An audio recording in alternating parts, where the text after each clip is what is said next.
What's going on, man? Coach James here. Welcome back. Today, we're going to be talking about defense and transition scoring opportunities. Great team defense and unselfish transition offense is going to create a deadly combination that's going to help you and your teammates be more successful. No more time to waste. We got to break this stuff down without any further ado.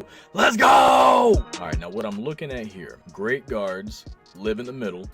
And that's exactly where we got right away. I got three guys filling the lanes perfectly. You got one running right up the middle, easy bucket there. You got a shooter running down here. He's got two guys playing defense on him. And you got another shooter over here, but I don't know what he is going to do. He hasn't committed yet. So I'm probably going to pass him the ball inside here.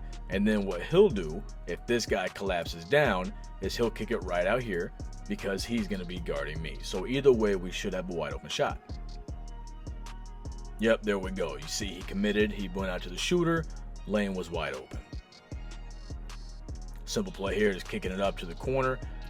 When it comes to transition, you want to make sure that you're filling the middle, that you're filling the corners, and then you can have a trailer or you can have somebody running up the wing. But for proper spacing and to get the most out of your transition opportunities, fill the corners, have a rim runner, and have whoever's bringing the ball up attacking the middle and reading the defense. Here we go again, gets the ball right to the middle. What I see is this guy looking like he's gonna cut me off going to the basket. I see my shooter curling out to the corner. Again, you wanna make sure you have a rim runner, which in this case is me, and then your shooters flare out. But the shooter that I see that is wide open is right here. He has nobody on this third of the court with him, so it's my job to make sure he gets that shot. Oops. Now again, there's going to be a common theme here with this transition offense. He gets the rebound, he gets it to the guard right in the middle. I'm always going to be running this way. You have your rim runner right here. Got a shooter in this corner and a shooter in that corner. In this scenario, I'm either going to kick it right to the shooter over here, or I might take a few more dribbles to make him commit and see what we have. Nope, pretty simple. Hit the guy sliding down to the corner, filling his lane for the wide open shot.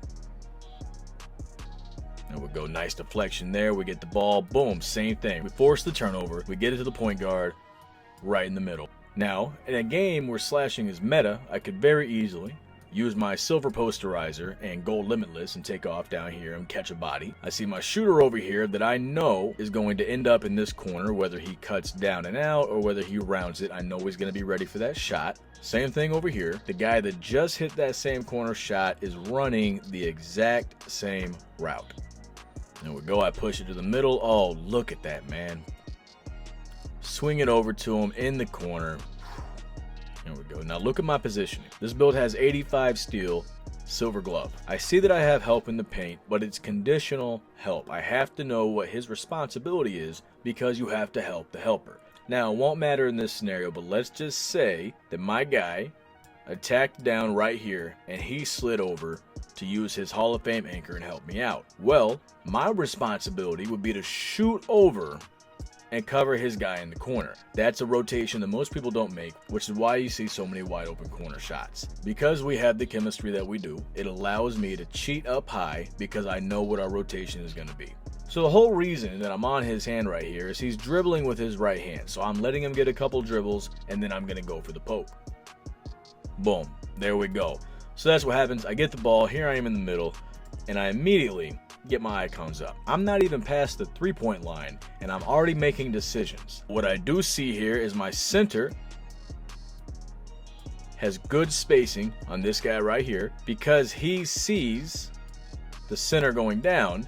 If anything, he'll take a step in and then come out. So I know I'm going to have a shooter in this area. I see another shooter in the corner over here. If this defender comes down to help on him, my other shooter for spacing sitting in the corner over here. So now I'm just reading the defense. I have two guys who are already beat and all of these opportunities are going to come up. My reads on a play like this: center first, shooter here second, and then read if these guys go down to help to find one of my guys in the corner. All right, so at this point you can see that this guy is committed to cutting off that rim run. So I take a chance and I hit my shooter here instead of taking the easy one that I normally do. That's why I like to play inside out basketball. If you make them respect those paint attacks, which we just discussed in the last video, it opens up all these shots when you need it the most. which right now we could use a 3. So it plays out perfectly. His dude ends up in the paint. They're on him, and we got the wide open shot right there. There we go, get a hand up on defense.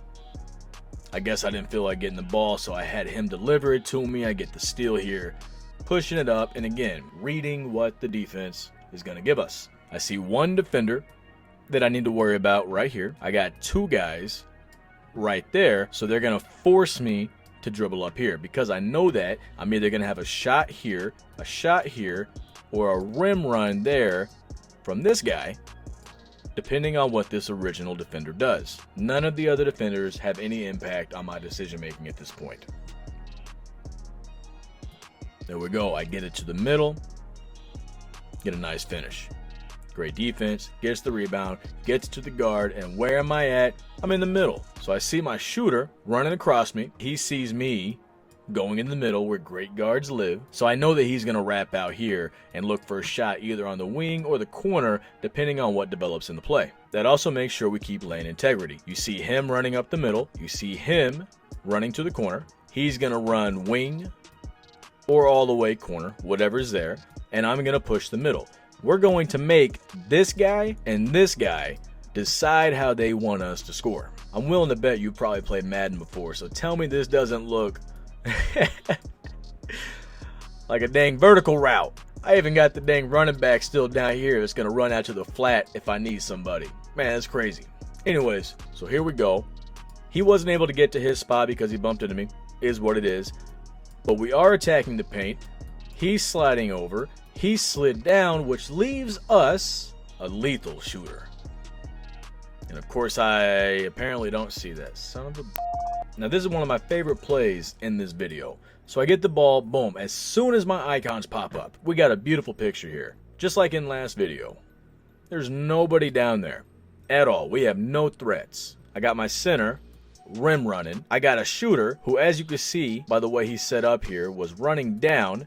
And now he's going to flare back out, force him to make a decision. He's probably going to stay on him, leaving this paint completely wide open. The only hope they have is if this guy can steal it.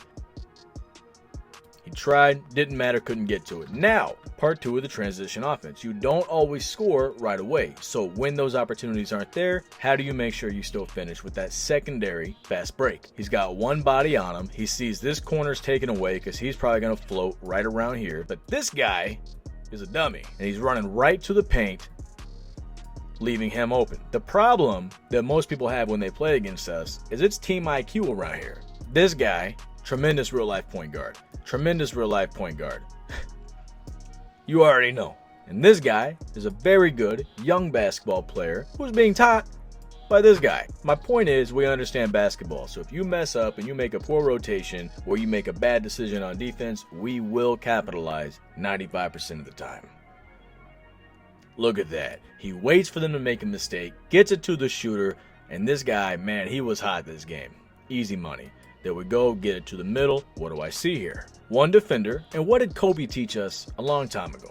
I'm not worried about the guy defending me. I'm worried about the secondary help because my guy's already beat. So understanding that I had this whole entire middle area and he can't do anything about it. He can choose how he wants me to score. That's about it. What do we have here? He's going to go down and fill his lane with the defender stuck to him.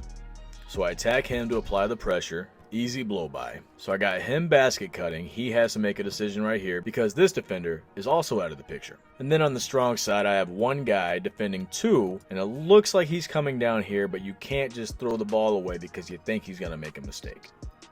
So just like the other play, I attack the rim, put the pressure on him, easy bucket, up 2.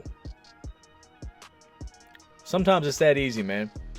If you have the pass right away, push it up to the wing, give your scorers an opportunity to create. Just like real life basketball, everything has a rhythm. Sometimes I'm going to push the ball up to the wings to let my scorers have an opportunity to do what they do. Sometimes I'm going to push the tempo and go all the way up and attack the paint myself, either for a kick out or a nice finish. So here, I position myself on the side that he's dribbling, and as the ball is at the top, I time it, I go for the pluck, and you'll be successful more often than not. And he gets the ball, immediately kicks it up, and we score just like that. Another nice steal here, same thing, pushes it up. This build's crazy, man. I really enjoy this one.